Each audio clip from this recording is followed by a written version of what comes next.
அதிசயங்கள் செய்கிறவர் நம் அருகில் இருக்கிறார். அற்புதங்கள் செய்கிறவர் என்றும் நமக்குள் வசிக்கிறார். யோவான் எழுதின சுவிசேஷம் 6:66. அது முதல் அவருடைய சீஷரில் அநேகர் அவருடனே கூட நடவாமல் பின்வாங்கி போனார்கள். இவர்கள் ஏன் பின்வாங்கி போனார்கள்? அதை பார்ப்பதற்கு முன்பு இந்த கூட்டம் யாருன்னு கொஞ்சம் பார்க்கணும். இவங்க யாருன்னு கேட்டீங்கன்னா, இயேசு கிறிஸ்துவின் சீஷர்கள் என்று வாசிக்கிறோம். சீஷர்கள் தான் பின்வாங்கி போனார்கள். இவர்கள் ஆண்டவராக இயேசு கிறிஸ்துவுடைய வாழ்க்கையை நேரடியாக பார்த்தவர்கள், அவருடைய வார்த்தையை கேட்டவர்கள். இப்படி கேட்டவர்கள் தான் அநேகர் இயேசுவோடு கூட நடவாமல் பின்வாங்கி போனார்கள். இப்படிப்பட்டவர்கள் ஏன் பின்வாங்கினார்கள்?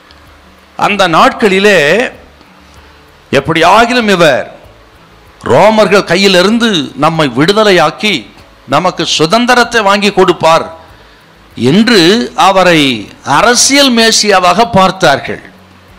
அது நடக்காததுனால இவர்கள் பின்வாங்கி போனார். இன்னும் சொல்கிறேன், இவர்கள் பார்த்த மேசியா ஒரு அரசியல் மேசியாவாக பார்த்ததுனால இயேசு கிறிஸ்து இந்த அதிகாரத்தில் சிலுவை மரணத்தை குறித்து பேசுகிறார்.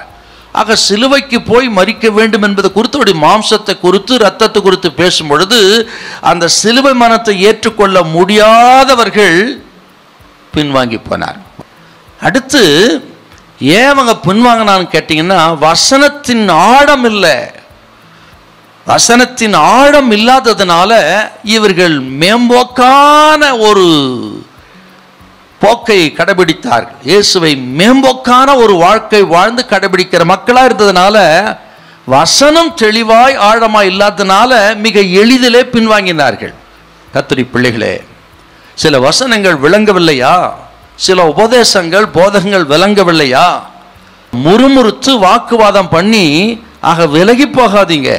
அதுக்கு பதிலாக ஆண்டவரிடத்துல கேளுங்க, ஆண்டவரே எனக்கு இதை போதித்து தாரும், எனக்கு விளங்க காட்டும் என்று சொல்லி ஆண்டவரிடத்துல கேட்கணும்.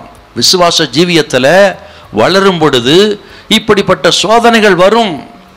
அந்த சோதனை வரும் பொழுது வாக்குவாதம் பண்ணி நீங்க விலகி போகப்படாது. அதுக்கு பதிலாக தேவ சமூகத்தை ஒப்பு கொடுத்து ஆண்டவரிடத்தை கேட்கணும், தேவ மனுஷத்தில் கேட்கணும். கேட்டு வசனத்தை உறுதியாய் பற்றி கொள்ள வேண்டும். இன்னைக்கு ஆண்டவர் சொல்லுகிறார், வசனத்தை நம்புங்க, ஆண்டவர் உறுதியை பற்றி கொள்ளுங்க. கர்த்தர் உங்களோடு நடத்துவார், உங்களை கைவிட மாட்டார், உயர்த்துவார். ஹல்லேலூயா, ஹல்லேலூயா.